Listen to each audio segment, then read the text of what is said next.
Voilà, alors donc le sac d'études d'aujourd'hui, comme on l'a annoncé en ligne, s'intitule L'Eurasisme, politique, géopolitique et philosophie. Bon, le titre est un petit peu large. En fait, en réalité, je vais surtout vous présenter un livre d'Alexandre Douguine, qui est donc la 4e théorie politique. Ce sera donc une sorte de note de lecture sur ce livre. Alors, comme dans toute bonne introduction de commentaires, je vais vous présenter brièvement l'auteur. Je pense que beaucoup d'entre vous le connaissent. Il est quand même très connu en France, puisqu'il parle très bien le français, il vient fréquemment en France, il a tissé des liens avec non seulement la Nouvelle Droite, ça c'est vraiment déjà assez ancien, les liens avec Alain de Benoît notamment, et également avec Alain Soral. Donc il est bien connu chez nous. C'est un écrivain et un philosophe russe contemporain. Du point de vue académique, il est titulaire de la chaire de sociologie des relations internationales à l'université de Moscou. Et il est donc le chef de file du courant eurasiste, ou plus précisément du courant néo-eurasiste, puisqu'il a existé un courant eurasiste entre les deux guerres déjà, auquel d'ailleurs Douguine fait allusion. Il ne développe pas l'histoire du courant eurasiste dans la 4e théorie politique en tout cas, mais il fait à quelques reprises allusion à ce premier courant eurasiste qui donc est apparu dans l'émigration russe dans les années 20 et dont il est l'héritier. Alors je dis bien apparu dans l'émigration russe, mais pour autant ce courant n'était pas forcément, même pas du tout, anti-soviétique. En fait, d'ailleurs, on va voir que Douguine appréhende l'histoire de la Russie comme vraiment une continuité en englobant la période soviétique.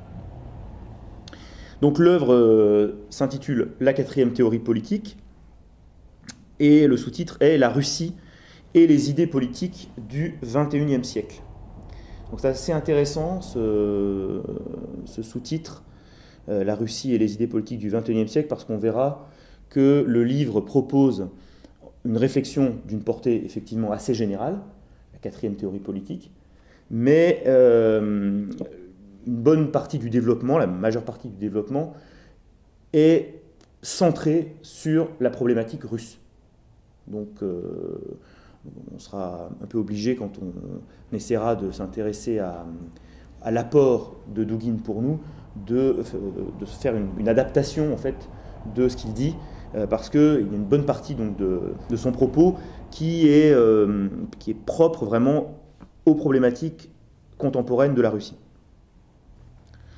Voilà, et donc l'objet de mon propos, ce sera effectivement les leçons que nous pouvons tirer, nous, nationalistes français, et en particulier nous, nationalistes intégraux, puisque c'est un cercle d'AF ici, de cette lecture. Alors, je commencerai par aborder le point de départ de Douguine, qui est en fait, qu'on peut résumer comme étant le constat du passage de la modernité à la postmodernité. C'est vraiment son point de départ quand il parle de politique, de philosophie politique, quand il parle également de géopolitique d'ailleurs. Tous ces chapitres, à chaque fois, s'appuient sur ce passage qu'il constate, qu'il observe, du moderne au postmoderne. Donc on partira de ce constat. Ensuite, on parlera des définitions, ou de la définition plurielle qu'il donne de sa doctrine, de sa 4e théorie politique. On verra que ça n'est pas une définition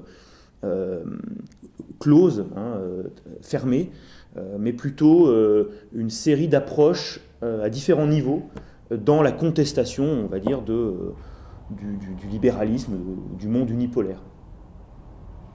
Et enfin, donc, on regardera en dernier en quoi cette théorie politique peut nous être utile à nous. Alors, le constat donc, de la fin du moderne et de l'avènement du postmoderne. Donc, depuis 1945 et depuis 1989, donc les deux dates fondamentale pour Dugin, on constate effectivement la fin de ce qu'on peut appeler les idéologies modernes, qui sont donc ces fameuses 3 premières théories politiques, pour parler comme lui. Donc le libéralisme, le socialisme, ou le communisme, et le fascisme. Elles ont en quelque sorte disparu dans l'ordre inverse de leur apparition, puisque la dernière née de ces théories, le fascisme, apparu en dernier comme possible synthèse d'ailleurs des précédentes, et s'est effondré dans la défaite donc, de l'Italie et de l'Allemagne en 1945. Le socialisme, en tout cas le socialisme marxiste, et le marxisme-léninisme en particulier, mis en œuvre dans la Russie soviétique, lui, s'est effondré avec la chute du bloc de l'Est, avec la chute du mur de Berlin, pour prendre quelque chose de symbolique, donc en 1989. Et le libéralisme, alors ça peut paraître un paradoxe de parler de sa disparition. En fait, c'est bien un paradoxe. Dugin nous explique qu'il n'a pas évidemment disparu, mais il a connu une mutation. C'est-à-dire qu'il est devenu quelque chose apparemment de naturel, comme l'air que l'on respire. Ce n'est plus à ses yeux une idéologie ou une théorie, c'est bien plus que cela aujourd'hui, et c'est d'ailleurs toute la difficulté pour les gens qui veulent s'y opposer. Donc je vais faire une première citation sur ce point-là, dans laquelle on va voir, en fait, c'est un passage très, très simple, avec deux métaphores pour exprimer cette mutation du libéralisme. En passant de l'opposition formelle aux idéologies alternatives à une nouvelle phase d'autodiffusion à l'échelle mondiale, l'idéologie libérale change de statut. À l'époque moderne, le libéralisme avait toujours coexisté avec le non-libéralisme et faisait donc l'objet d'un choix. Donc ça, c'est l'époque moderne. Après, on va passer à l'époque post-moderne. Comme dans les technologies informatiques modernes, où on peut théoriquement choisir un ordinateur avec le système d'exploitation Microsoft, macOS ou Linux, après avoir vaincu ses adversaires, le libéralisme a acquis le monopole de la pensée idéologique. Il est devenu la seule idéologie et n'en admet aucune autre. On peut dire que du niveau de programme, il est passé au niveau de système d'exploitation. Il est devenu quelque chose allant de soi. Notez qu'en entrant dans un magasin pour choisir un ordinateur, la plupart du temps, nous ne précisons pas « donnez-moi un ordinateur avec le logiciel de l'entreprise Microsoft ». Nous disons simplement « donnez-moi un ordinateur ». Et par défaut, on nous le vend avec le système d'exploitation de l'entreprise Microsoft. De même avec le libéralisme, il s'introduit en nous de lui-même comme quelque chose de communément admis, qui semble ridicule et stupide de contester. Le contenu du libéralisme change en passant du niveau du discours à celui de langue. Le libéralisme devient non pas le libéralisme au sens propre, mais un sous-entendu, un accord tacite, un consensus. Cela correspond au passage de l'époque moderne au post-moderne. Voilà, donc les deux métaphores informatiques et puis celle du langage.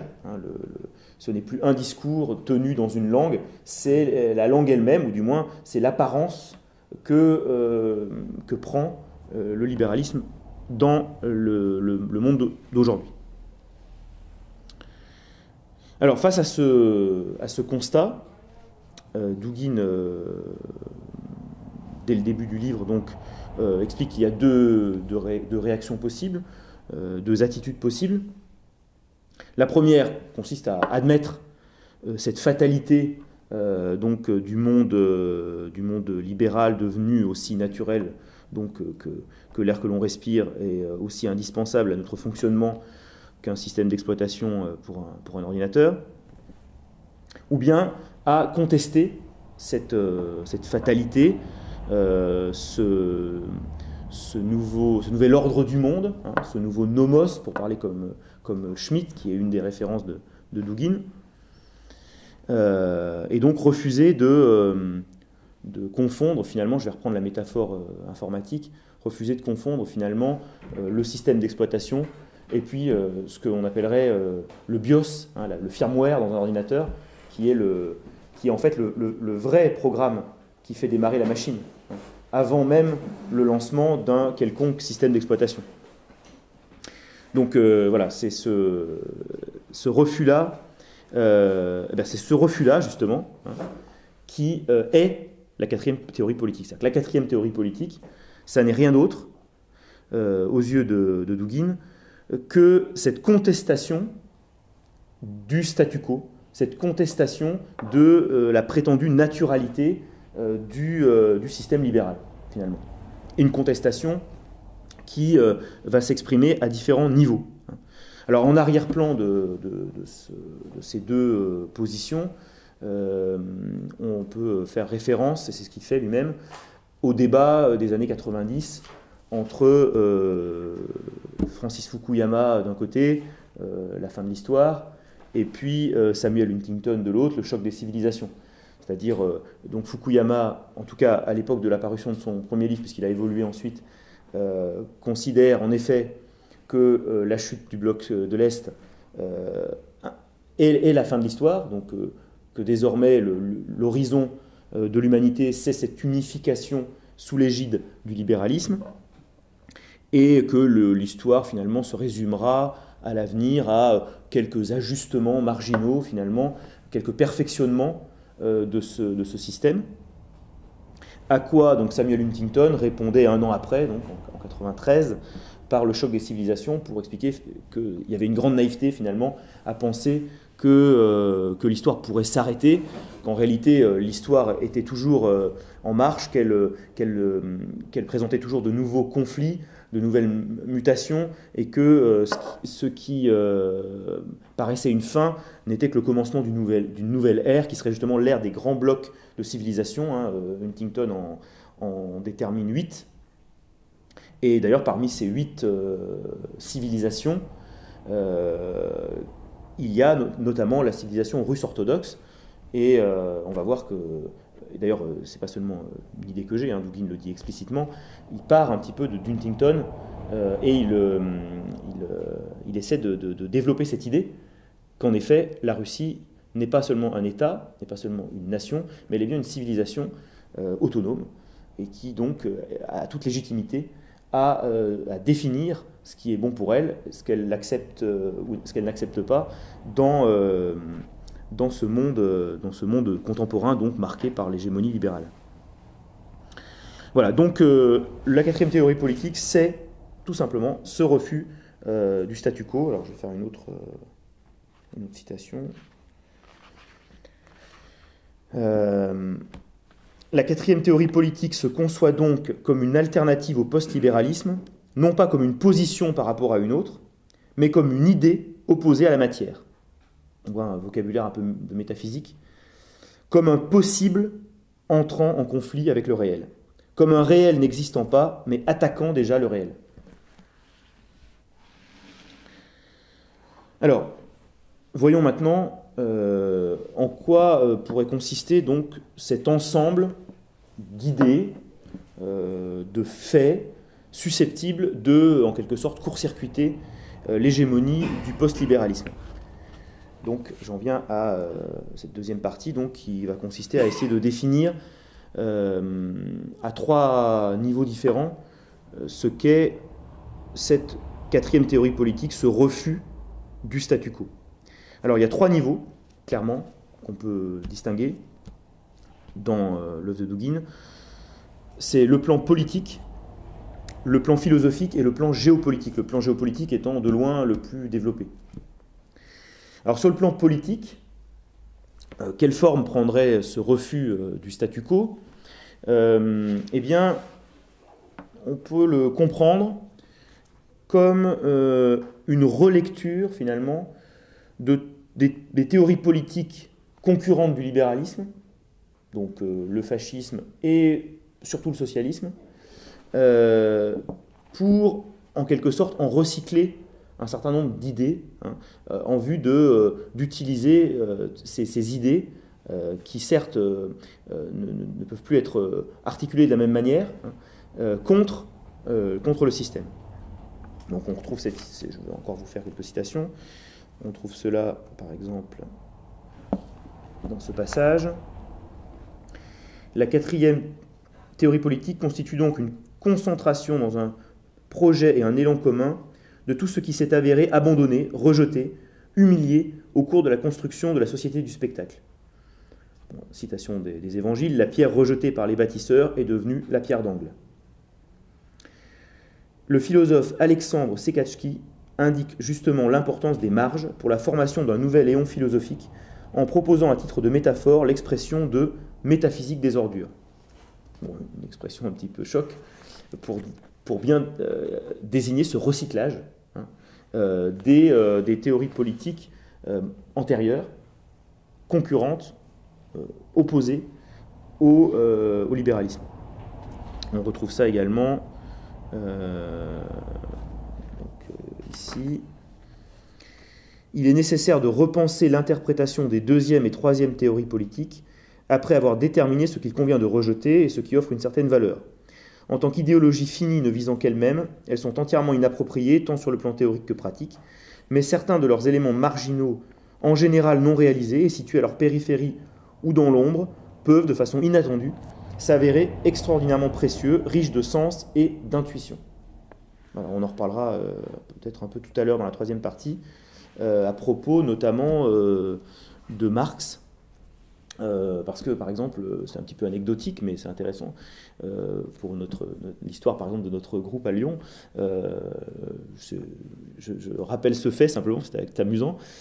Parmi les gens qui sont là ce soir, au moins deux que j'ai rencontrés, moi, à l'occasion d'un colloque sur Marx organisé à l'université Lyon 3, ce qui montre que justement il y a des chemins intéressants qui peuvent être suivis, inattendus, et qu'il y a des relectures intéressantes à faire. Bon, j'y reviendrai parce que ce sera une des idées de la troisième partie. Alors, deuxième niveau auquel se situe la quatrième théorie politique, le niveau philosophique. Donc là, j'expose toujours, simplement ce que dit Dugin. Donc, au niveau philosophique, on peut dire qu'il y a deux choses.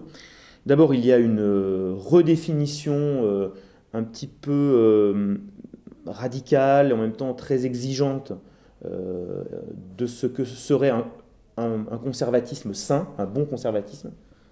Donc ça, c'est le premier aspect. Puis le deuxième aspect, c'est une réflexion alors, encore plus approfondie sur la crise du logos occidental.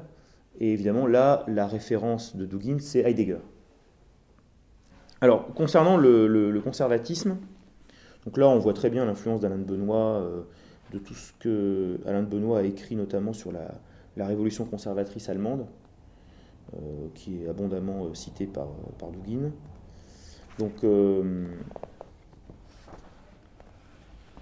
voilà, par exemple, un développement sur cette question du conservatisme dont Dugin fait l'éloge, mais un conservatisme précis, redéfini en quelque sorte, qui nous est familier à nous d'ailleurs, à l'AF, puisqu'on dit fréquemment toute tradition est critique, c'est un de nos leitmotifs. En fait, au lieu de la topique temporelle, diachronique, passé, présent et avenir, les conservateurs opèrent avec un modèle complètement différent, non pas diachronique mais synchronique. Le conservateur défend non pas le passé, mais le présent, inchangé, ce qui par nature reste toujours identique à soi-même. Définissant le conservatisme, le philosophe Alain de Benoît a fait remarquer de façon très juste que les racines ne sont pas ce qui a existé à une certaine époque, mais ce qui pousse toujours, quelque chose de vivant.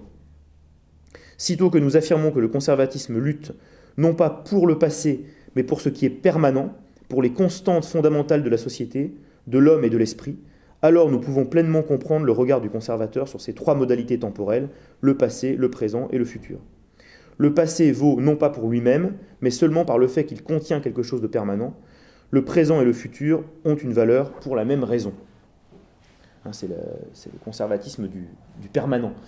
Et là, moi, ça me fait vraiment beaucoup penser à Maurras, parce que j'y reviendrai encore à la fin, mais quand Maurras critique, par exemple, Chateaubriand, les Maurassiens connaissent bien ce texte dans Trois idées politiques, il s'en prend à un romantisme de droite qui exalte le passé en tant que tel.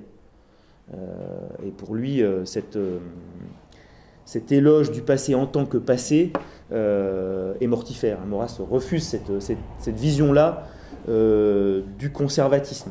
Donc finalement, on voit que là, on est très proche. On a également cette idée, pour ceux qui connaissent aussi Maurras, dans l'avenir de l'intelligence.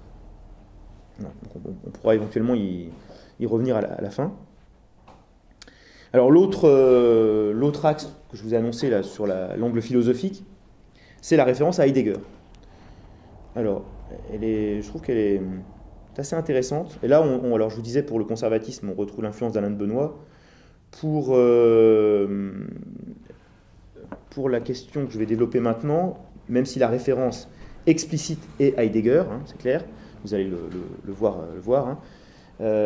Moi, je pense qu'on trouve aussi en arrière-plan René Guénon, parce que Dugin est un lecteur assidu de René Guénon et de Julius Evola, et dans cette critique du logos qui conduit au rationalisme, qui conduit à la technique, bon, évidemment c'est la ligne heideggerienne, mais on trouve la même chose chez Guénon. Donc, et comme on sait que Dugin, parmi les premiers textes auxquels il s'est intéressé, il y avait Evola.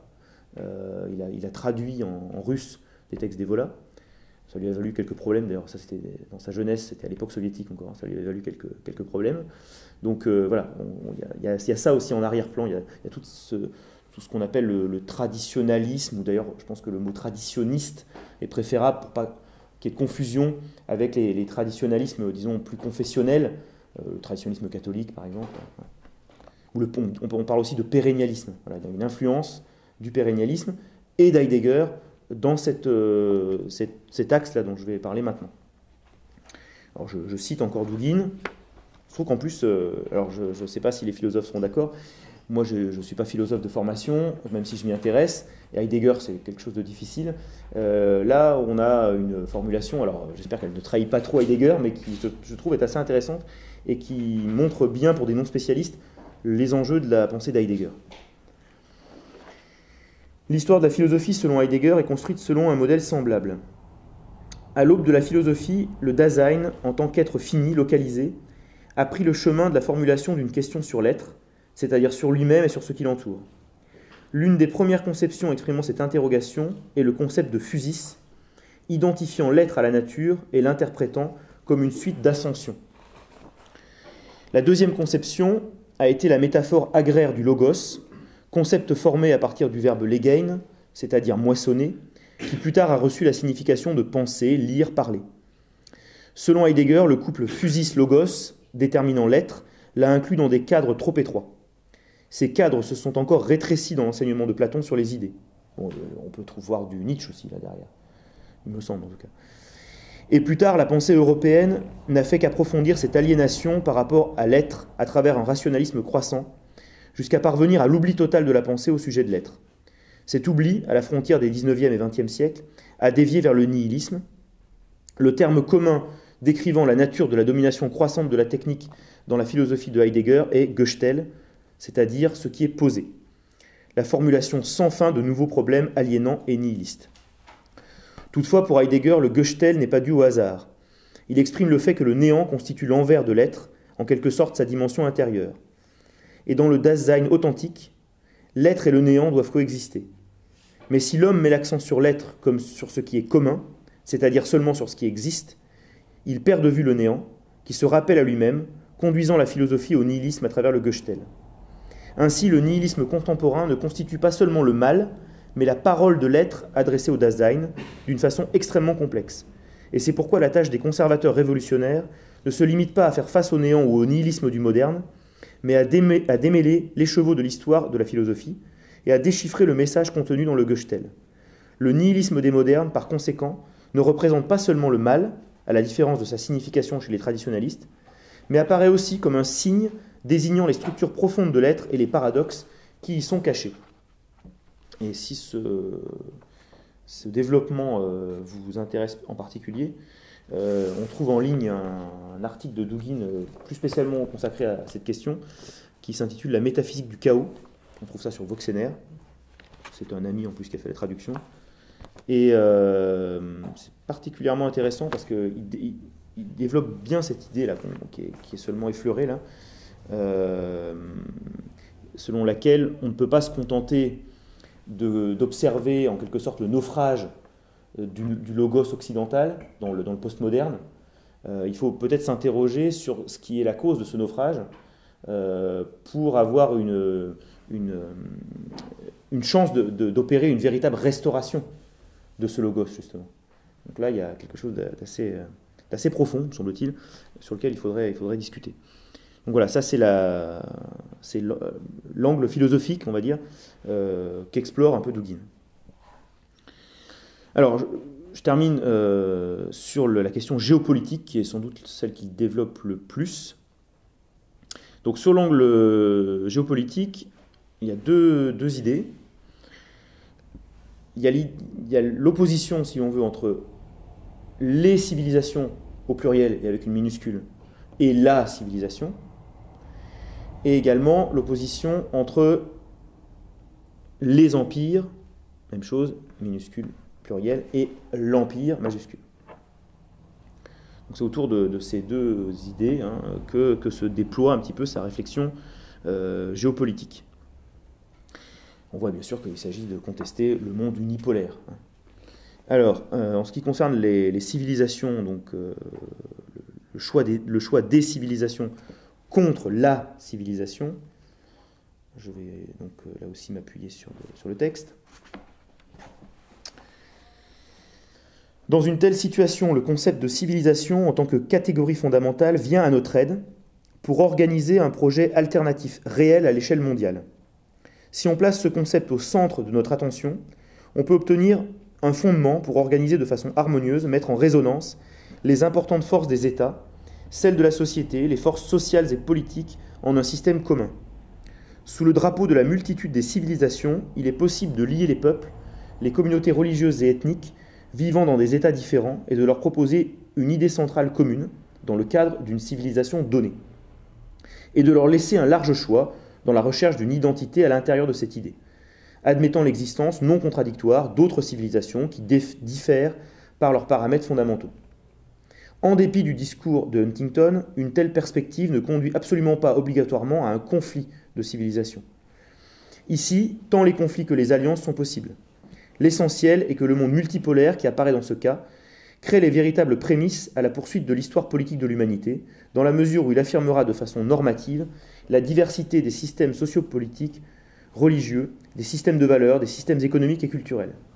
Sinon, une simple résistance sporadique à la globalisation au niveau local ou de la part d'une masse amorphe, d'un point de vue idéologique, d'anti-globaliste, et encore dans le meilleur des cas, ne fera que retarder cette fin, freiner son avènement, mais ne deviendra pas une véritable alternative.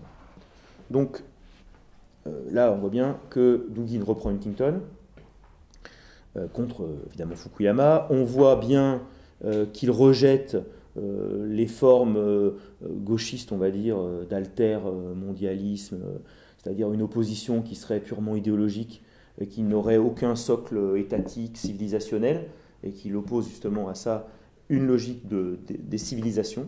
On verra d'ailleurs après, ça nous posera un problème à nous, parce que notre perspective à nous, c'est celle de l'État-nation, c'est pas forcément la sienne. Lui, il s'inspire donc on va le voir maintenant avec les empires, il s'inspire de Schmitt, de la théorie des grands espaces. Mais voilà, on voit très bien que pour lui, la résistance au nouvel ordre mondial, la résistance au monde unipolaire, ne se fera pas simplement par les discours, mais, ou par une contre-idéologie, mais par des résistances locales, régionales, au sens donc des grandes civilisations et des grands empires. Alors justement, je passe à l'empire, à la notion d'empire, donc qui est on va dire le soutien politique de la civilisation chez Dugin. On sait qu'en plus l'empire, c'est Huntington, mais c'est aussi Evola, pour ceux qui connaissent.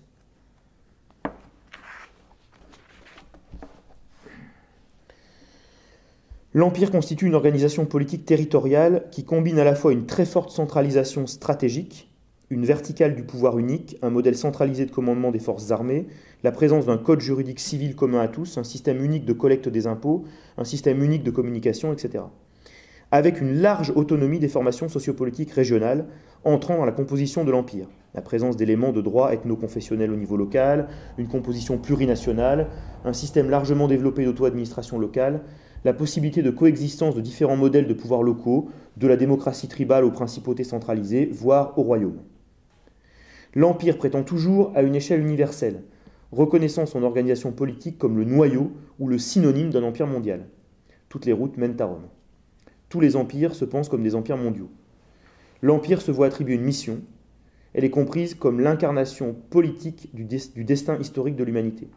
La mission peut être comprise sous des formes d'expression religieuse, Byzance, Autriche-Hongrie, le califat islamique, le royaume moscovite, sous des formes civiles, la Rome antique, l'empire de Gengis Khan, sous des formes civiles nationales, la Chine impériale, l'Iran impérial, sous des formes idéologiques, l'empire communiste de l'URSS, l'empire libéral des États-Unis. Donc le modèle politique privilégié par Dugin, c'est cette association donc de la civilisation et de l'empire. Et ce sont ces civilisations et ces empires qui sont les noyaux de résistance à cette fin de l'histoire que nous avait prophétisé donc Fukuyama. Alors on voit bien que tout cela est fortement adapté en fait au cas de la Russie. C'est complètement tout est fait en fait dans cette description qui se veut assez universelle en fait pour correspondre au cas de la Russie. C'est-à-dire d'une nation-civilisation en fait, d'une nation-empire et d'un empire qui se pense comme ayant une vocation universelle. Donc, une nation-civilisation, je le disais tout à l'heure, Huntington lui-même, donc dans sa typologie, considère le monde russe orthodoxe comme étant une civilisation à part entière. Donc, c'est distinct de la civilisation européenne, tout en étant lié à elle. Enfin, de toute façon, Huntington rassemble l'Occident. C'est l'Europe, les États-Unis, le Canada, l'Australie, c'est ça l'Occident. Mais voilà, disons que la Russie n'est pas dans le bloc occidental, évidemment, n'est pas non plus dans l'Europe au sens strict. Elle est une civilisation à part entière. D'ailleurs, c'est l'idée force de Dugin. C'est un empire, c'est-à-dire qu'elle a toujours eu vocation à fédérer autour d'elle d'autres ensembles, d'autres nations, d'autres ethnies. C'est vrai à l'époque des tsars, c'est vrai évidemment de l'URSS, et ce serait vrai à l'avenir de ce nouvel empire post-soviétique, eurasiste, voulu par Dugin, qui en fait explique souvent d'ailleurs que l'instrument finalement pourrait en être l'actuel CEI, finalement le fait de reconstituer dans l'espace post-soviétique quelque chose qui ressemblerait à ce qu'était justement l'Union soviétique, mais évidemment sous une autre forme. Et la vocation universelle, donc, qui a pu être par exemple de nature religieuse à l'époque où la Russie se concevait comme la troisième Rome, donc c'était l'orthodoxie qui était au centre de ce projet universel, pourrait être, et est d'ailleurs, Dugin le dit clairement, justement, cette résistance au monde unipolaire. C'est-à-dire que la vocation universelle de ce nouvel empire russe est en quelque sorte toute trouvée. Elle est justement d'être la première de ces civilisations en résistance face au nouvel ordre mondial. Et on voit d'ailleurs que la politique de Poutine, la politique internationale, y compris la plus récente, semble répondre totalement aux vœux formulés par Dugin. Voilà. Donc il s'agit d'opposer, on voit bien, à un monde unipolaire, un monde multipolaire dont la forme serait en fait ce qu'on pourrait appeler des globalisations régionales. Contre la globalisation au sens commun du terme, habituel du terme, des projets de globalisation régionale.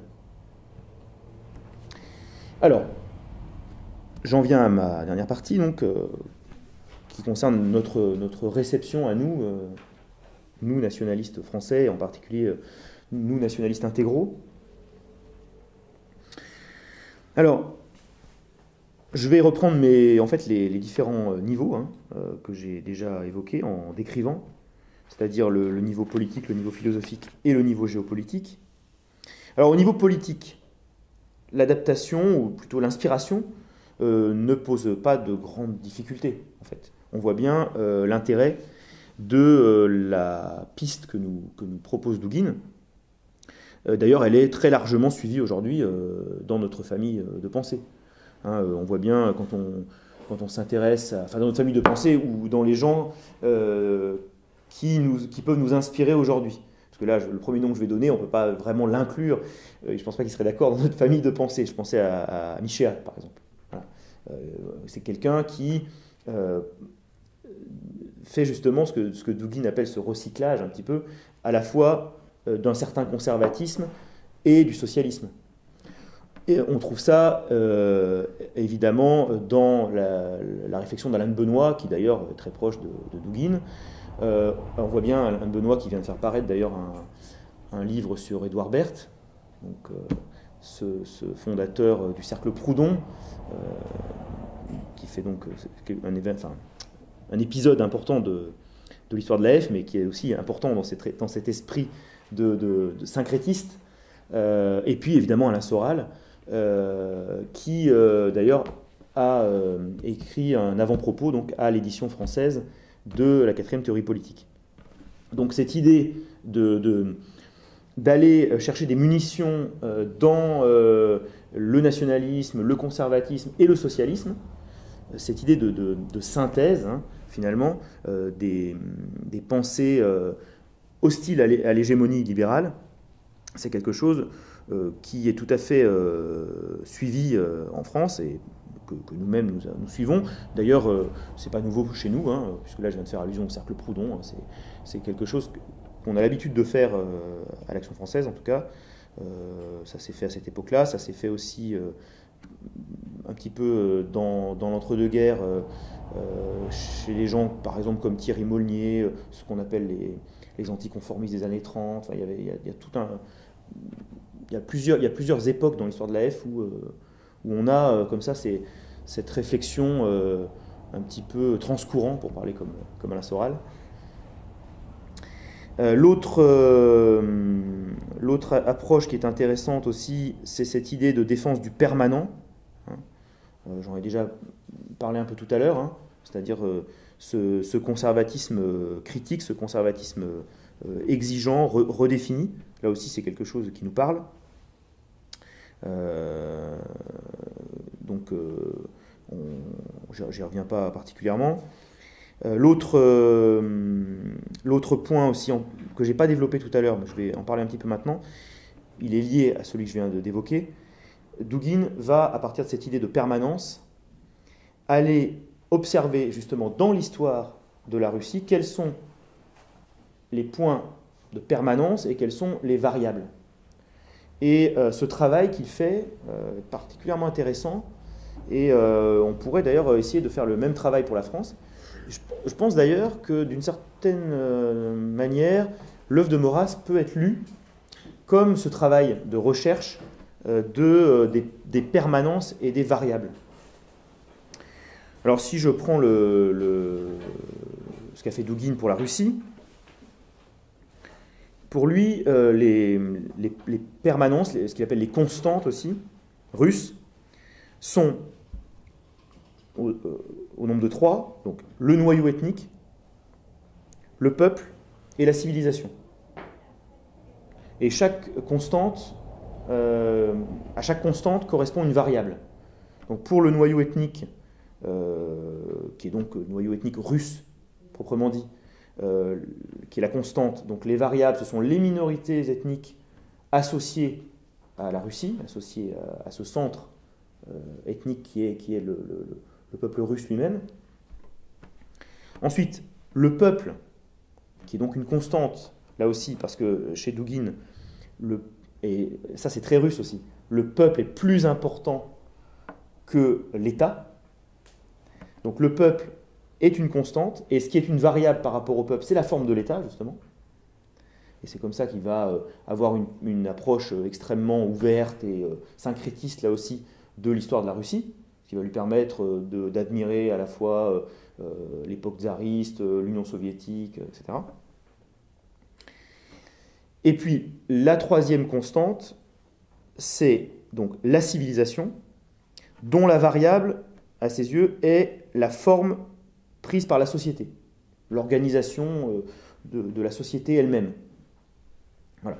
Donc voilà un petit peu comment Dugin voit les constantes et les variables. Et il explique que aujourd'hui en Russie, les libéraux finalement représentent le parti des variables, c'est-à-dire ceux qui privilégient les variables plutôt que les constantes, hein, alors que les eurasistes, justement, les siens, seraient ceux qui privilégieraient systématiquement les constantes contre les variables, hein, du moins avant les variables. Donc bon, je ne vais pas développer, ça m'amènerait à repartir dans la description. Mais voilà, donc d'ailleurs il pratique par tableau, hein, on a des tableaux avec les constantes et variables, un très très long développement là-dessus. Alors je pense que ça, c'est vraiment très intéressant pour nous. C'est-à-dire qu'on pourrait s'interroger nous-mêmes, dans le cas de la France, sur quelles sont les constantes, quelles sont les variables. Et il me semble que, là je ne prétends pas faire ce travail aujourd'hui, hein, c'est un chantier qu'il faudrait lancer, mais il me semble qu'il y a un point de différence, hein, qui est assez net, c'est qu'en France, l'État n'est pas une variable. Et ça, d'ailleurs, Maurras ajouterait la forme de l'État n'est pas une variable. Bon, ça, on peut encore en discuter. Vous voyez, c'est un débat intéressant. Hein. Mais pour Dugin, dans le cas de la Russie, la constante, c'est le peuple, et la variable, c'est l'État, et la forme de l'État. Il me semble qu'il faudrait réfléchir, dans le cas de la France, sur le fait que l'État, en tant que matrice, hein, vraiment de la nation, la France est vraiment, se caractérise par l'ancienneté de son État, hein, ne saurait, à mon sens, être une variable. Et donc, il faudrait repenser, ça nous invite à repenser un petit peu cette réflexion et à l'adapter. Alors, au plan philosophique, bon là, je ne vais pas développer longuement parce que ça serait très complexe. Puis j'en ai quand même beaucoup parlé tout à l'heure. En tout cas, moi, je pense qu'en effet, la réflexion qu'il nous propose, donc qui consiste à remettre en cause non pas seulement les conséquences de la postmodernité, mais plutôt les causes et au-delà de la postmodernité, ce qui dans la modernité et même dans la tradition occidentale a pu conduire à ce phénomène, ça c'est quelque chose d'assez intéressant pour nous, notamment dans le contexte immédiat qui est le nôtre, c'est-à-dire ce qu'on appelle la crise anthropologique, la question anthropologique. On a bien vu avec le mariage pour tous, les débats intenses, hein, qui ont existé autour de cette question. Là, la question du postmoderne, on la touche du doigt en fait, hein, à travers le gender par exemple, qui en fait, justement, le gender, qu'est-ce que c'est? Finalement, c'est une théorie qui nous revient des États-Unis, mais qui en réalité n'est que le résultat des réflexions des philosophes postmodernes français des années 60. Et donc, on a cette postmodernité qui devient un discours qui inspire les politiques, qui veut s'imposer à l'école. Enfin, donc là, le combat philosophique, aujourd'hui, est d'actualité. Et le combat anthropologique est d'actualité. Donc là, il me semble que la réflexion que propose Dugin, à partir notamment d'Heidegger, est tout à fait pertinente dans le contexte que nous connaissons. Et le plan géopolitique, pour finir, alors c'est sûrement celui qui demande la plus grande adaptation, puisqu'on a vu que c'était quand même très centré sur la Russie.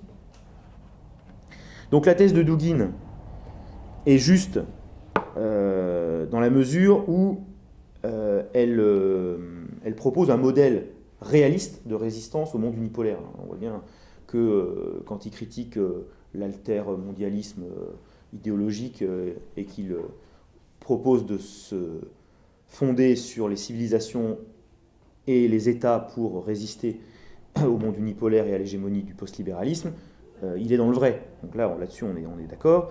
Je pense même que l'idée que le salut, en partie en tout cas, il ne s'agit pas de se démobiliser, d'attendre que le salut nous vienne de l'étranger, mais je pense que le salut en partie pour nous qui sommes au cœur au cœur de cette civilisation occidentale malade,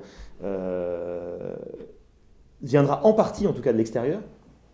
Et effectivement, on a tout intérêt à s'intéresser, à rencontrer, à dialoguer avec justement des Russes, par exemple, et d'autres, hein, qui appartiennent à d'autres civilisations et qui ont conscience de cette nécessité donc de résister au monde unipolaire.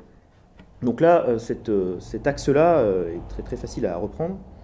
Alors le problème que nous avons, nous, quand même, je l'ai déjà un peu évoqué tout à l'heure, c'est que la théorie schmittienne des grands espaces, et c'est la théorie de l'empire chez Dugin, évidemment nous pose problème, parce qu'il le dit d'ailleurs clairement, hein, pour lui, l'Union européenne doit être un empire. Il est favorable à l'intégration européenne pour l'Europe de l'Ouest, et à ce que les États-nations d'Europe de l'Ouest, donc, forment un empire allié de l'empire eurasiste, hein, pour résister donc à l'hégémonie américaine. Donc là, ça nous pose un problème, évidemment, par rapport à notre perception à nous de l'Union européenne et par rapport à l'idiosyncrasie profonde de la France, qui est d'être justement un État-nation.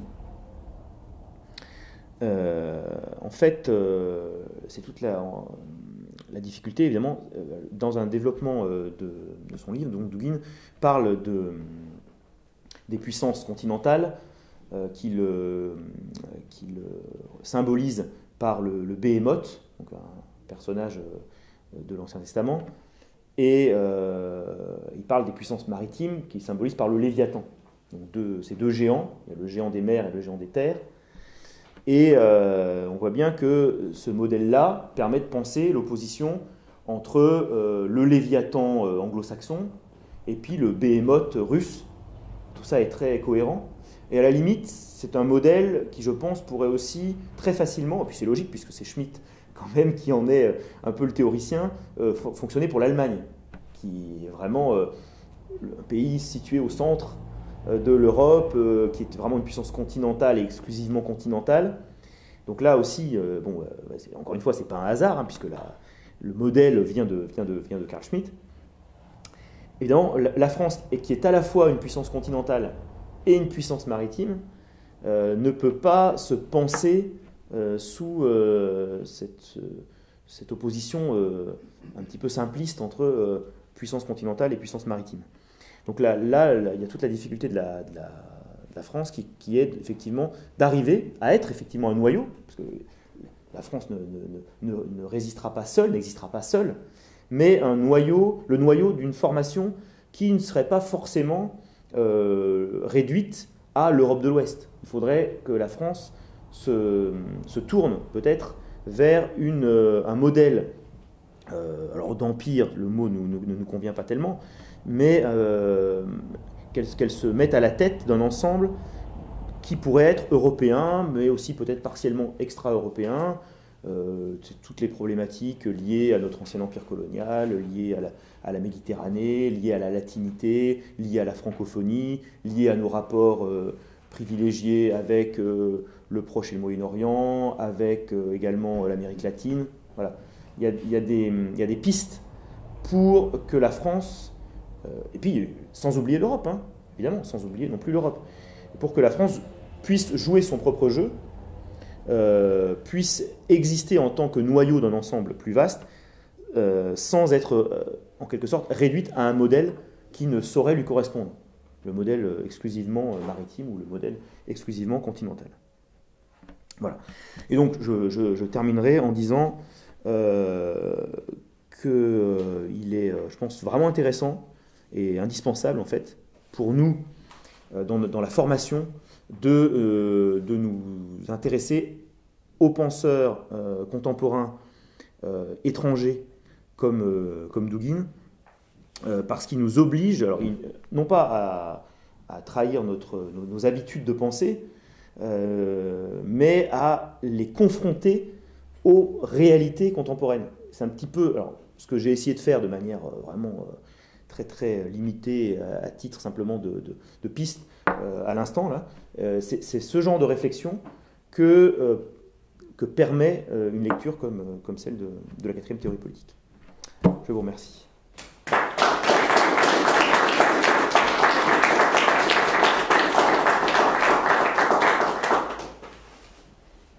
Et donc, on va passer aux questions. Enfin, au débat, d'ailleurs, pas forcément qu'avec l'orateur. Non, il me semble que tu as relevé là, dans la dernière partie de ton intervention le point central. Alors moi j'apprécie beaucoup ce que tu viens de décrire de Dugin, que je ne connais pas en détail, mais qui me semble effectivement extrêmement fécond. On a besoin, nous, en tant que nationalistes français, de nous confronter à ce type de pensées qui sont cohérentes, trempées dans le permanent, comme tu le disais, et en même temps vivent politiquement, qui véritablement propose une alternative à partir d'un antilibéralisme qui ne serait pas seulement justement gauchisant, ineffectif. De ce point de vue-là, vraiment, c'est tout à fait passionnant. En revanche, il est vrai que, tu peux y venir justement, oui. Dugin pose sur nous un regard terriblement russe. Et il réfléchit contre l'empire anglo-saxon avec les catégories de l'empire russe. Je ne suis pas convaincu que nous, nationalistes français, nous puissions et nous devions penser contre l'empire libéral anglo-saxon avec les catégories d'un contre-empire. Parce que nous n'avons pas l'expérience russe d'un vaste territoire avec de multiples ethnies. Je me réfère à la dernière citation que tu viens de faire. Là, c'est une description de la Russie qu'il fait. C'est-à-dire des ethnies autonomes, voire des royaumes, et puis un pouvoir central bienveillant et qui conduit toutes ces entités-là vers leur bien propre. Bon, ça, c'est vraiment l'imaginaire russe.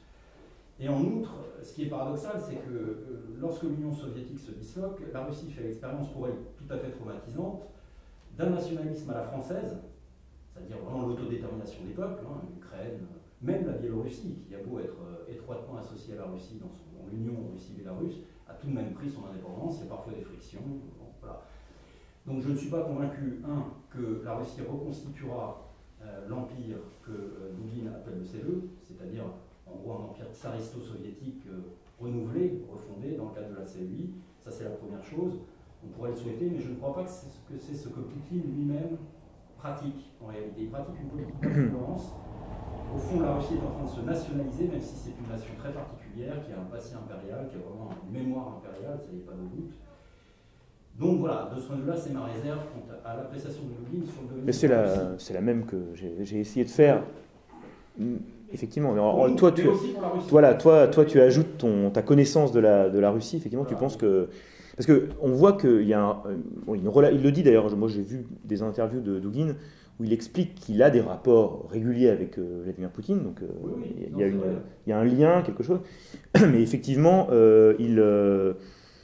on voit bien aussi que la politique de Poutine n'est pas complètement la traduction des théories racistes. Non, parce que Poutine tient vraiment le milieu entre les nationalistes russes, c'est-à-dire Russes blancs, qui sont volontiers xénophobes, éventuellement, et puis les eurasistes qui ont la nostalgie, en effet, du grand ensemble multinational, etc. Et lui tient une position, où ils vont intervenir, un peu syncrétique. Et dans sa politique étrangère, tu as évoqué le messianisme. Je pense qu'on est vraiment, en tout cas c'est mon interprétation, dans l'âge de retour aux nations, puisque le messianisme que porte, en effet, la vieille nation-empire, le vieux empire-nation russe aujourd'hui, et c'est tout à fait vérifiable à l'heure actuelle, à travers l'affaire syrienne, c'est au fond un messianisme du retour à soi. Il n'y a pas de contenu, si tu veux, civilisationnel que la Russie répandrait comme en son temps l'Union soviétique. Et quand la Russie a été messianiste, ça a été un messianisme continental, c'est-à-dire qu'il s'est agi de civiliser toutes les entités qui vont être fédérées de façon plus ou moins brutale, etc. Donc, au fond, je pense qu'on est vraiment dans un temps sinon post-moderne, en tout cas post-messianique, c'est-à-dire que, au fond, ce que Poutine apporte au monde en ce moment, la Russie, c'est le principe de l'autodétermination bien comprise. Voilà. Donc je pense que c'est... Oui. Alors que Poutine, lui, je pense, espérerait quelque chose de plus déterminé en termes Bien sûr. spirituel, avec l'orthodoxie au cœur, etc. Mais en même temps, cette idée déjà de la Russie comme chef de file d'une résistance finalement au nouvel ordre mondial, c'est déjà quelque chose qui correspond à cette vocation universelle de l'Empire russe aux yeux de Douline. Évidemment, pour lui, ça n'est pas suffisant. Donc, oui. Oui, puis par ailleurs, bon, là je partage tout à fait ton analyse. Il ne me semble pas que rêver d'un empire continental qui irait de Reykjavik à Vladivostok comme d'autres, je pense à Teria, hein, voilà, cet eurasisme-là soit simplement raisonnable et conforme aux réalités historiques. Il me semble que si la France doit être le noyau, comme tu dis, De quelque chose. de quelque chose, une résistance, ça sera autre chose, ça sera effectivement tous azimuts, comme disait De Gaulle. Tout à fait. Alors, j'ai pas. Effectivement, on voit bien que la dernière politique cohérente de ce point de vue qu'on ait eu, c'était celle de De Gaulle, effectivement. L'influence, voilà. En lançant. Dans différentes directions, effectivement, en direction d'une Europe, disons, que la France pouvait contrôler politiquement, c'est-à-dire pas une Europe super étendue, mais quelque chose de. Voilà. En plus, c'était quand même le contexte aussi où l'Allemagne était divisée en deux, donc il y avait le problème de l'Allemagne n'était pas le même qu'aujourd'hui. Donc, effectivement, l'Europe c'était une carte qui était possible de jouer de ce point de vue. Le jeu également qu'il a eu vis-à-vis des non-alignés, la question de la francophonie, bon, le discours de Québec, etc. Donc là, on voit bien qu'il y a quelque chose qui a existé, qui n'est pas si ancien finalement, et qui correspondrait à cette voie que la France pourrait suivre si elle voulait retrouver un rôle, retrouver une indépendance, retrouver une politique de puissance. Et effectivement, alors là, ça ne me pose aucun problème de faire rapport à De Gaulle. Terriblement gaullien, parce qu'il a lancé ses traits stratégiques à la fois en direction du Venezuela, de la Syrie, il est traditionnel dans la région pour eux, dans son étranger proche, mais pas exclusivement. Poutine ne se concentre pas exclusivement sur l'Asie centrale, sur l'Ukraine et sur la Biélorussie. Donc il y a vraiment quand même un renouvellement de la géopolitique russe, et qui va effectivement dans le sens qui nous conviendrait, à l'heure où nos élites empruntent le chemin exactement inverse. Et puis, en interne, on voit la résistance aux évolutions sociétales de l'Occident. On voit bien que la Russie n'a plus comment dire, elle n'est pas réticente à dire, ben voilà, là non, ça on ne prend pas, on va faire autrement, on va même peut-être aller en sens inverse. On voit bien sur la famille, par exemple, c'est très clair. Donc là aussi, je pense que ça montre qu'il y a quand même une proximité entre ce que Douguine souhaite et ce que fait Poutine dans la réalité. Quoi. Donc, sur le plan sociétal, sur le plan géopolitique, un petit peu moins convaincu.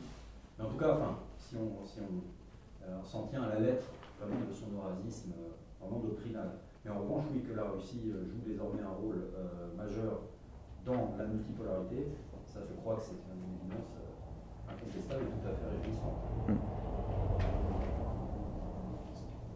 Par rapport justement à ça, la multipolarité, on entend justement dans les interventions d'Éric Choprade, souvent il reprend cette importance d'aller vers un monde plutôt multipolaire, plutôt que de se laisser réduire à l'unipolarité sous évidemment l'hégémonie américaine ou anglo-saxonne. Est-ce que donc on va dire dans le discours d'Éric Choprade, il reprend Douguine, quels sont les rapports, comment il intègre ça dans son discours? Au niveau, en termes d'inspiration directe, je ne peux pas te répondre parce que je ne connais pas suffisamment les sources de Choprade pour savoir s'il est inspiré par Douguine. Douguine, lui, c'est très très clair. Ses sources à lui, je les ai un peu citées, c'est Carl Schmitt. Voilà. Donc en particulier le Nomos de la Terre, donc, dans lequel Schmitt analyse les transformations de l'ordre international, voilà, avec différentes périodes, différents nomos. Donc. Et là, c'est vraiment l'inspiration principale en termes de géopolitique, on va dire. Ça, c'est un texte de Schmitt qui est de 1950, donc c'est assez tardif par rapport à la notion de politique, quelque chose comme ça. L'autre source, on a vu Heidegger, la révolution conservatrice. Enfin là, c'est plus pour la philosophie. Il cite d'autres. Il y a une Huntington, il y a une Huntington pour la géopolitique, avec l'idée des blocs civilisationnels, à la différence donc que Dugin ne voit pas forcément ces blocs comme devant s'opposer nécessairement. Après, je ne connais pas assez Choprade pour... Donc il me semble que Choprade est plutôt géopoliticien que métapoliticien. C'est déjà le premier point. Et puis d'autre part, il est français et nationaliste français. Donc ça signifie que je ne pense pas qu'il souscrive à l'idée douginienne selon laquelle il faudrait que l'Europe de l'Ouest se constitue comme une sorte de contre-empire continental, fédéré, aggloméré, central. Mais c'est le même reproche que nous, on peut faire à Dugin, c'est-à-dire voilà, sur cette question de l'Europe. Mais en revanche, il y a des convergences, bien évidemment, dans le refus du monde unipolaire et de la civilisation, ou de l'anti-civilisation libérale anglo-saxonne. Alors là aussi, d'ailleurs, c'est un thème sur lequel nous-mêmes, on n'est pas tout à fait, enfin, quand je dis nous-mêmes, là c'est la F1, d'accord avec Dugin, parce que derrière cette idée des civilisations, je crois que vous pourrez refaire ma citation de tout à l'heure, qui se développent légitimement dans toutes leurs dimensions, séparément, etc. Il y a un petit peu en arrière-plan l'ethno-différentialisme de la nouvelle droite. C'est-à-dire qu'il y a vraiment une minoration très très très forte de l'universel. Dans la pensée maurassienne, qui est vraiment une pensée très très française, il y a quand même une valorisation de l'universel aussi. Alors c'est pas l'universel des Lumières, c'est pas l'universel de la technique, c'est pas l'universel rationaliste, c'est un universel français, classique, etc.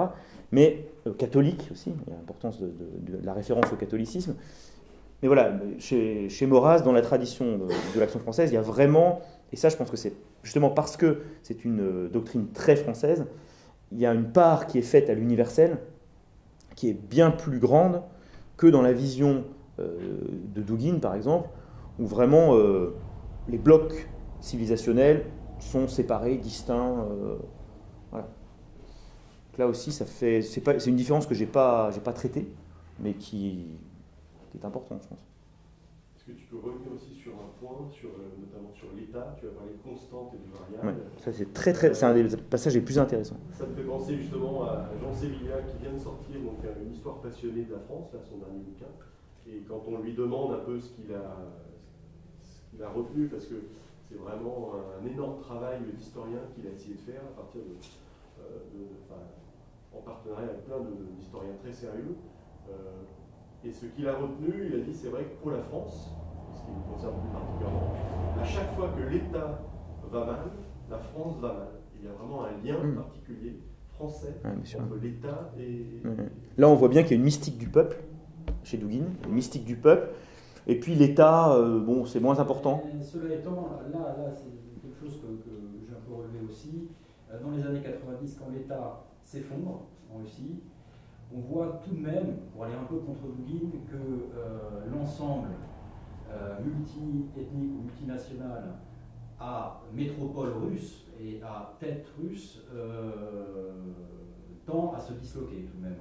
Donc on pourrait quand même objecter à Dugin que si, en effet, le peuple précède l'État dans la Russie, mais dans l'histoire de la Russie, parce que l'histoire de la Russie est marquée par 2 siècles d'occupation mongole, c'est-à-dire qu'au fond, il y a quand même l'épreuve d'une aliénation, et l'État est au fond un État de reconquête, avec aussi les limites d'un État qui serait principalement dévolu aux tâches militaires, puis ensuite aux tâches de police, d'où la grande brutalité. Il y a une tradition. Alors, quand il développe, alors, il parle du Behémoth et du Léviathan, et quand il développe justement cette idée du Behémoth russe, il y a tout un chapitre sur la violence politique. La violence politique comme étant un fait russe. Oui. Vraiment. Revendiqué par un grand nombre de gens dans son courant, tout à fait. Mais justement, si l'État cesse d'être violent, s'il s'amollit, du point de vue en tout cas de ses penseurs russes, c'est le début de la fin. Et effectivement, dans les années 90, l'existence même de la Fédération Russie, alors l'Empire, ça reste soviétique, était déjà perdu, Mais de la Russie dans ses composantes actuelles, le Tatarstan a failli faire sécession, on connaît les problèmes dans le Caucase Nord, et à Vladivostok, les impôts ne rentraient plus. Donc, et encore, et même ailleurs, dans les autres entités de la fédération. Donc voilà, c'est peut-être une petite... Alors là, moi je vous invite vraiment à le lire, parce que si cette question-là vous intéresse, vous verrez que c'est une des plus développées dans le livre en fait. Hein.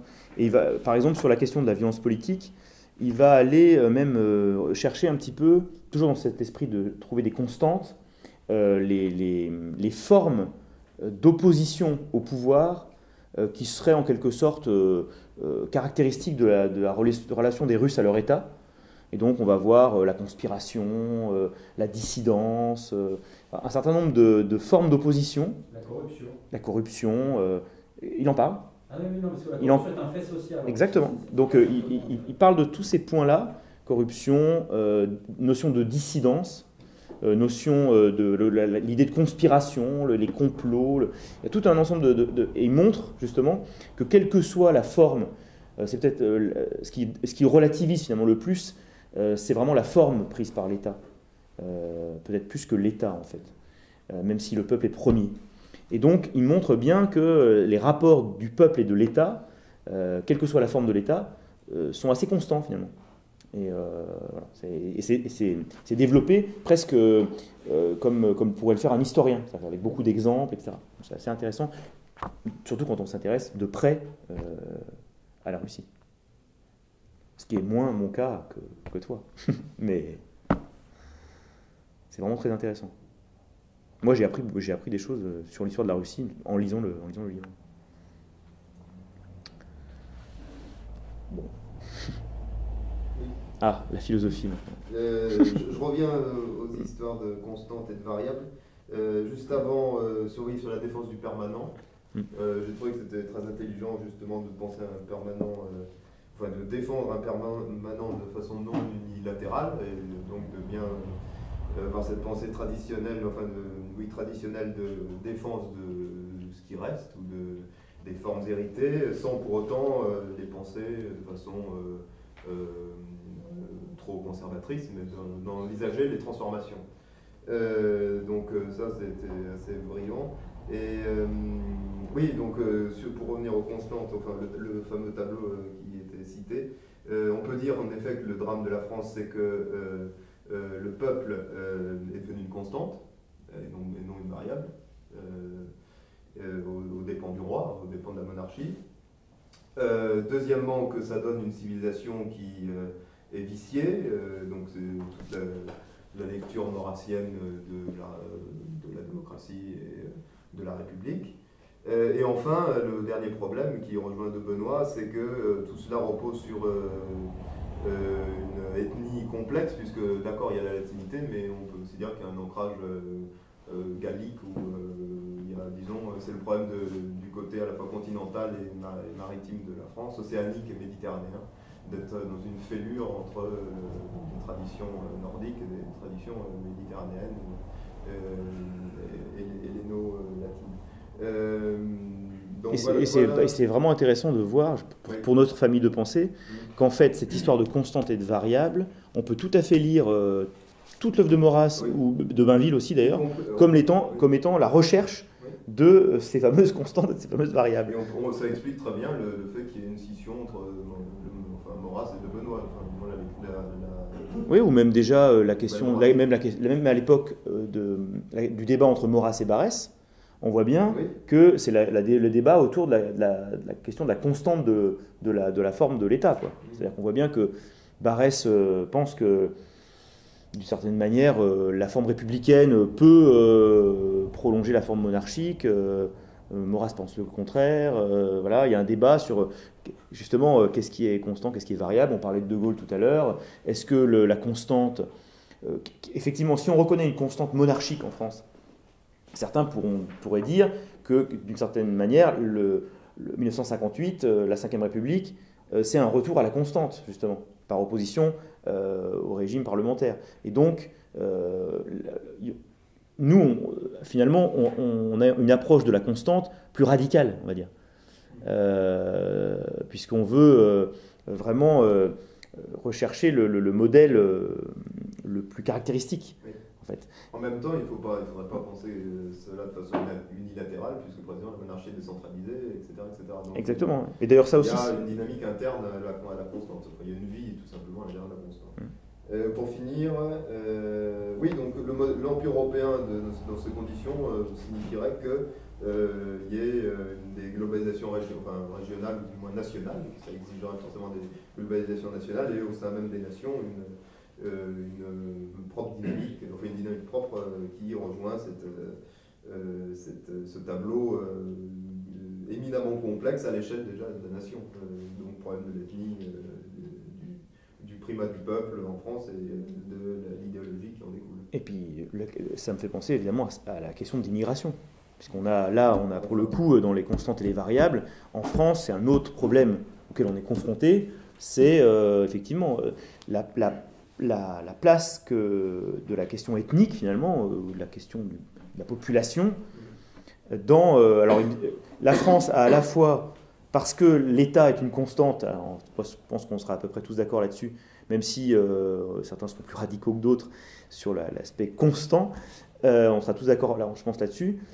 Du coup, le fait que l'État soit une constante, ça donne une puissance d'intégration assez grande par rapport aux populations, mais en même temps, on comprend bien qu'il y a une question de proportion dans tout ça. C'est-à-dire que ces éléments, ces constantes et ces variables, le sont relativement quand même les uns aux autres, et qu'on ne peut pas aller jusqu'à nier le fait que la France soit une substance quand même.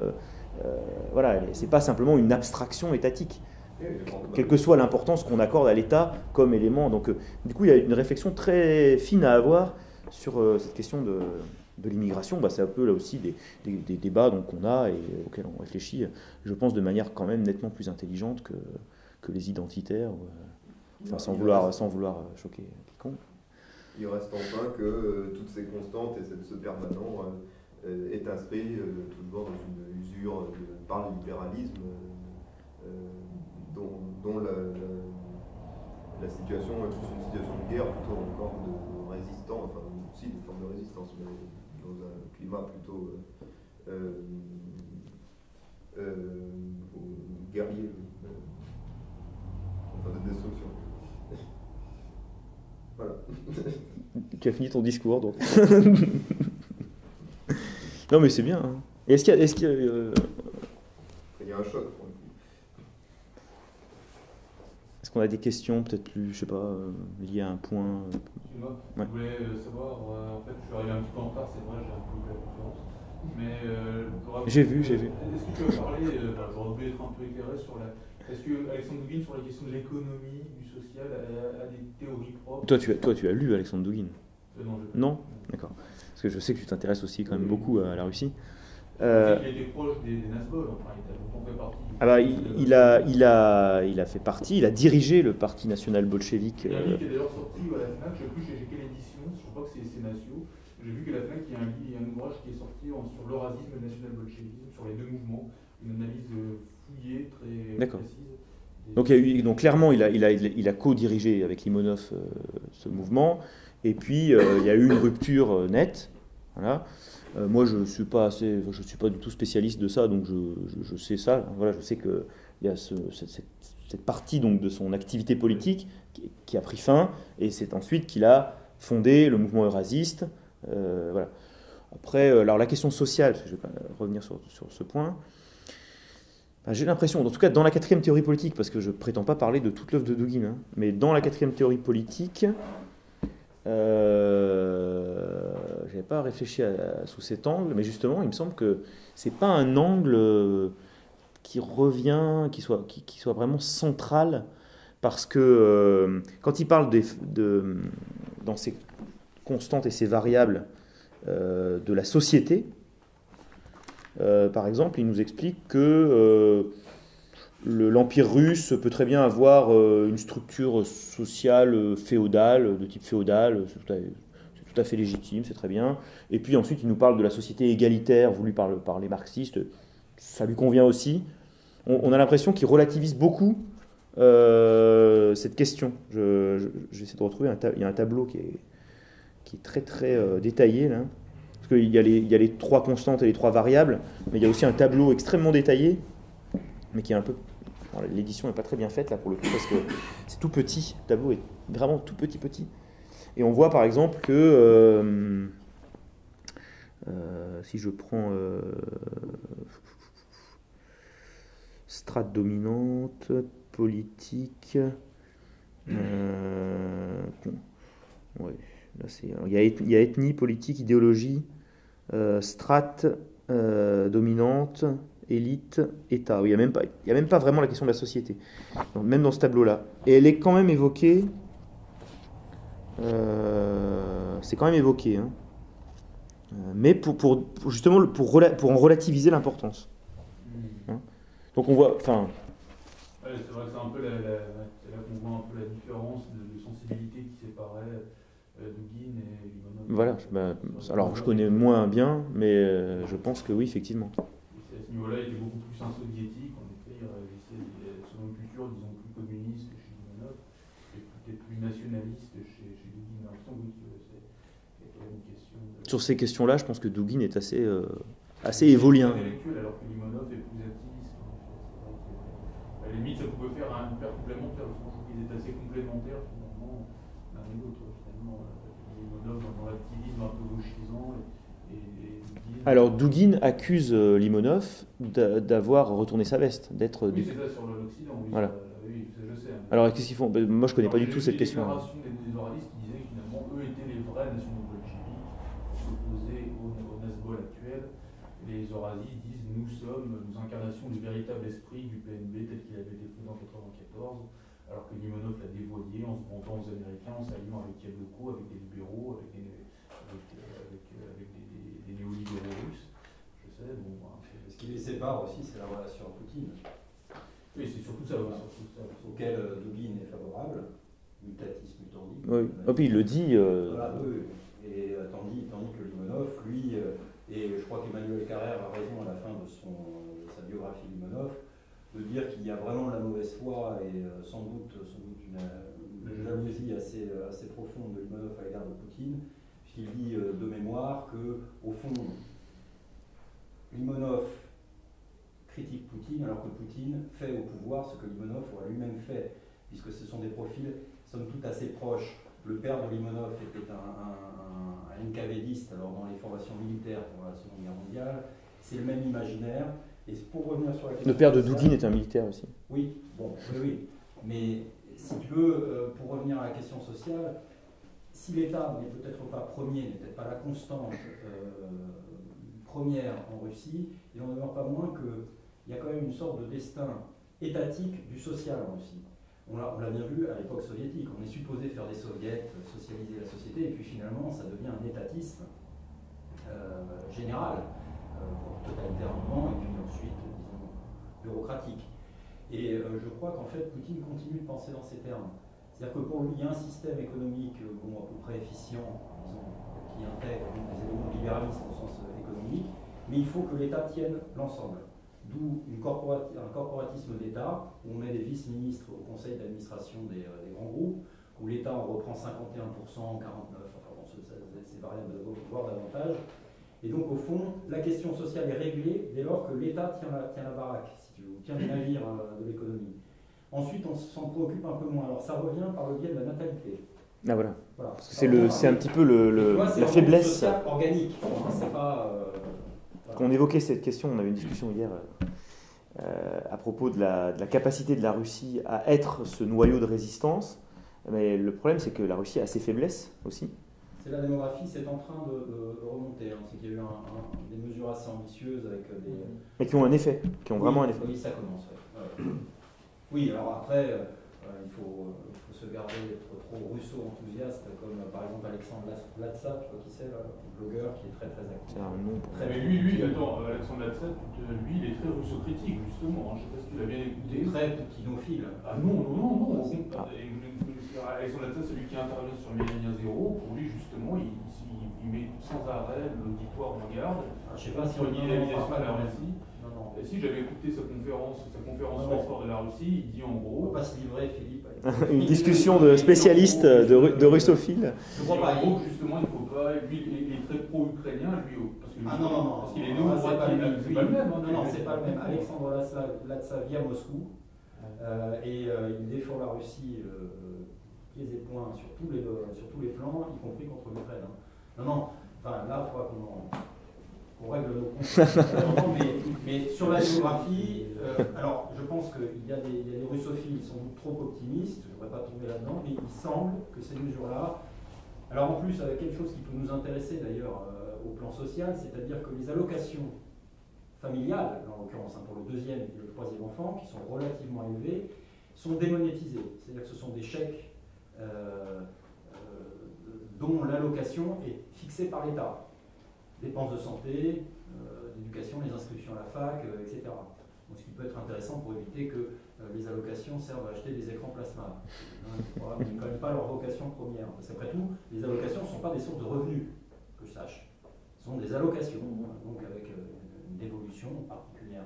Donc ça commence à produire ces effets, au moins Poutine. Alors, c'est compliqué parce que les élites russes, Poutine compris, ont longtemps cru qu'on pourrait opérer un retour massif de ce qu'on appelle les Russes des frontières, c'est-à-dire les Russes qui sont dans les pays baltes, en Ukraine, au Kazakhstan. Donc là, il y a un réservoir de 25 millions de Russes. Simplement, ils ne reviennent pas en réalité.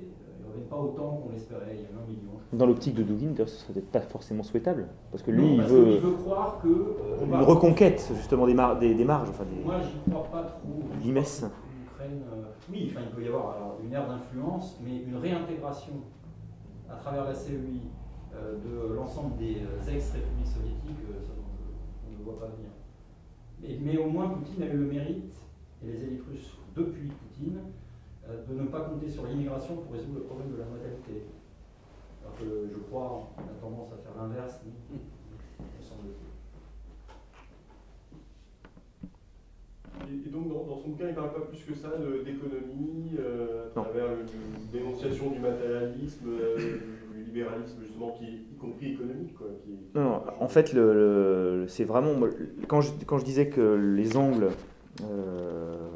dans ce livre en tout cas, étaient l'angle politique, l'angle philosophique et l'angle géopolitique, c'est vraiment ça. C'est pas l'économie.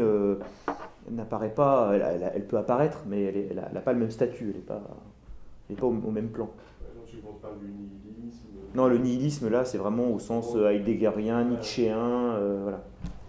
C'est une problématique de crise de civilisation, c'est pas une problématique économique. Économique, que l'aboutissement. Oui. Mais par exemple, il n'y a pas de développement... on parlait d'Alain Soral tout à l'heure. Il n'y a pas de développement sur la question bancaire,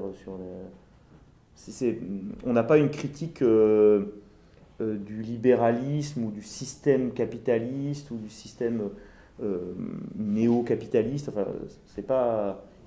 Ce modèle-là, ce système-là, est en quelque sorte rejeté, mais presque comme un corps étranger en fait. Plus que suite à une critique interne, quoi. Merci.